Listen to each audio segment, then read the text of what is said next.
कि भाई ये इस प्रोग्राम को अपने सिर पर लेंगे, इस जिम्मेवारी को, और इसको आगे बढ़ाएंगे। इसका मतलब क्या है कि हमारे देश को आज़ाद हुए 75 साल हो गए, और 75 साल में हमारे देश ने कई तरह की तरक्की की है।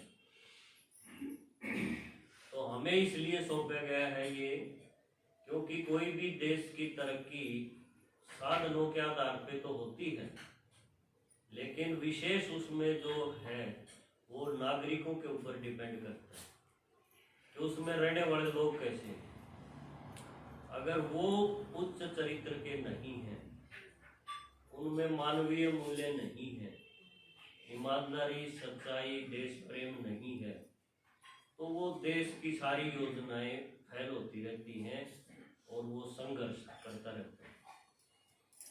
तो इन सब को सरकार को ये लगा कि जो ज्ञान ब्रह्मा कुमारीज में दिया जाता है वो बहुत ही उच्च कोटि के नागरिक पैदा करने वाला है, इसलिए हमें ये जिम्मेवारी दे करके और आज से शुरू किया है, जिसमें हमारे न्यूयॉर्क अमेरिका से भी जो मोहिनी बहन है वो भी इस प्रोग्राम में जुड़ी हुई थी, और डायमंड हॉल से सारे अपने भाई बहन पूरा डायमंड हॉल भरा था, और कोरोना के नियमों का पालन करते हुए वो बड़े ध्यान से सभी की बातें सुन भी रहे थे, जिसमें ब्रजमोहन भाई, अपने निर्वैर भाई, दादी रतन मोहिनी और मृत्युंजय भाई, ये सब भी थे। तो उन्होंने कई तरह के प्रोग्राम रखे हैं जो पूरा साल करते रहेंगे। एक प्रोग्राम ऐसा है जिसमें मोटरसाइकिल से 75 बाबा के बच्चे, युवा, वो यात्रा निकालेंगे और दिल्ली तक आएंगे मोटरसाइकिल से, और दिल्ली तक आके फिर वापस फिर वो आबू जाएंगे, और रास्ते में जो भी स्टेशन आएंगे, जैसे भिवानी भी आ गया और भी स्टेशन आएंगे, तो वहाँ वो लोकल हमारे जैसे भी उसमें शामिल होंगे और उनकी व्यवस्था में, उनका सहयोग देने में और उस ध्वज को ऊंचा उठाने में वो सहयोगी आत्माएं भी होंगी। तो इससे देखो बाबा का नाम रोशन होगा, क्योंकि बाबा ने कहा था कि आखिर में सारी मीडिया, सारे अखबार तुम्हारी ही खबर छापा करेंगे, और ये जो बाजार है कई तरह के, ये बंद हो जाएंगे, नकल के बाजार पापा ने बताया।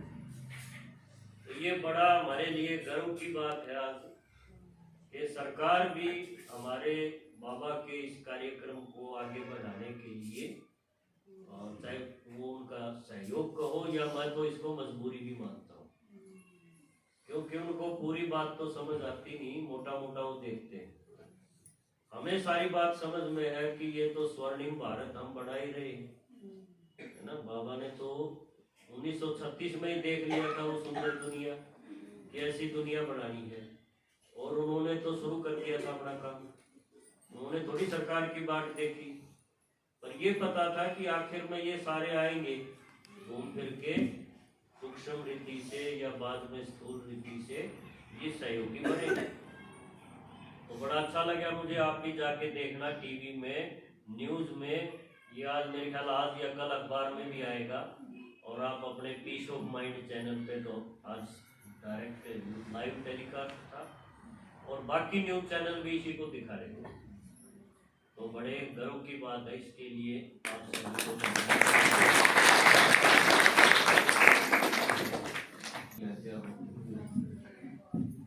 मैं जब ज्ञान में आया था तो एकदम नया ज्ञान है, सारी बातें नई हैं।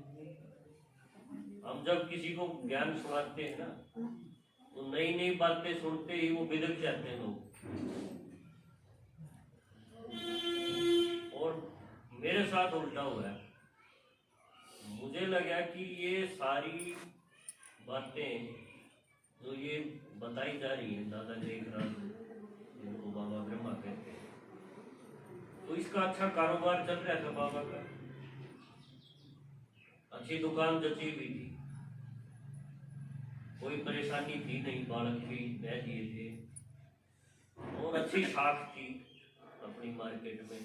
तो जिसके राजे महाराजा जिसके ग्राहक हो वो तो भाव तो करते ही नहीं, वो तो जो बोल दिया वही ओके कर देंगे। तो मुझे लगा कि ये बाबा को क्यों ऐसी दिमाग में आया कि मैं उल्टा उल्टा बोलूं। ये चीज मेरे दिमाग में ठहर गई। वो उल्टी क्या थी, बाबा ने बताया कि भगवान कण कण में नहीं है। आज तक किसी ने ऐसा बताया नहीं, सब बोलते आए वे कण कण में है, घट घट में साईं रमता।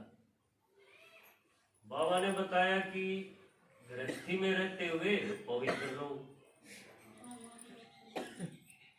आज तक किसी गुरु को साईं ने किसी ने नहीं बताया किसी ने, आपने सुना हो? बाबा ने बताया ये जो गीता ज्ञान है ये कुरुक्षेत्र जचा रखे हमने भी, हम और खर्चा कर रहे हैं ताकि टूरिस्ट आए और हरियाणा की। बाबा ने बताया ये तो कुछ हुआ ही नहीं ऐसे, न ये युद्ध हुआ और न श्री कृष्ण ने गीता सुनाई, जबकि विदेशों तक लोग श्री कृष्ण के भगत हैं और गीता ज्ञान को ऊंचा मानते हैं। बाबा बोले ये तो ऐसे तो हुआ ही। मेरे मन में ये आता है कि ये सारी बातें उल्टी उल्टी क्यों बोल रहे हैं, अकेला आदमी कोई इसका साथी भी नहीं है। तो ये बोलते भी हाँ मैं भी यही बात समझता हूँ। और रोज हंगामे हो रहे, अखबार में आ रही, मुकदमे भी हो गए, कोर्ट में भी चले गए, कितनों के घर उजड़ते गए, यातनाएं भी माताओं ने अबलाओं ने देखी। लेकिन बाबा जरा भी एक एक बाण ऐसे छोड़ रहा है। फिर कभी बोलता है कि 4 युग में 4 बार आना चाहिए था, वो तो एक ही बार आता है। 24 अवतार भी नहीं है, यानी कोई चीज ऐसी नहीं जो कि पहले से स्थापित थी। तो सारी दुनिया मानने लगी थी यही सत्य है कि भगवान जो है कण कण में है। श्री कृष्ण ने गीता सुनाई, सारी तो मान के चल रहे थे, किसी की हिम्मत थी क्या? लेकिन एक ब्रह्मा बाबा जिसको हम बोलते हैं वो अकेला रोज रोज ऐसी बातें बोल रहे हैं और उसका रिजल्ट भी देख रहे हैं क्या हो रहा है। पूरा दुनिया हिल रही है, नहीं हिल रहा है तो कौन? सिर्फ एक बाबा नहीं हिल रहा। मुकदमे है, जनता खड़ी है, बाहर आग लगाने के लिए खड़े हैं, कोई गटासा लेके मारने के लिए आ गया था। जीवन कहानी में कितनी सारी बातें ऐसी हैं, लेकिन बाबा जरा भी विचलित नहीं हुए, जरा भी उनको ये नहीं हुआ कि भाई ये हो क्या रहा है, जो हो रहा है सब बढ़िया हो रहा है और नई दुनिया बढ़नी ही ऐसे है। सब ये मानते आए, साइंस वाले भी मानते आए कि भाई कभी आदि मानव था, कभी आदमी ऐसे था, इतने लाखों साल पहले ऐसे था। बाबा बोला नहीं, सारा खेल 5000 साल का है, साइंस भी फैल। देखो अकेला बंदा ऐसे खड़ा रहा, इस चीज ने मेरे को सोचने पे मजबूर किया कि भाई इसको अकेले को ऐसा क्या मिला हुआ था जो ये किसी की परवाह नहीं कर रहा था, और अपना बाजार भी इसने जो भी इसके पास सब कुछ लगा रहा था, और एक पल के लिए भी इसके मन में ये नहीं था कोई डर हो, किसी तरह का टेंशन हो, कुछ भी नहीं। अपने बच्चों तक को जो मना कर दे कि वे तुम्हारे लिए नहीं है ये सब कुछ, ये तो किसी और की अमानत है।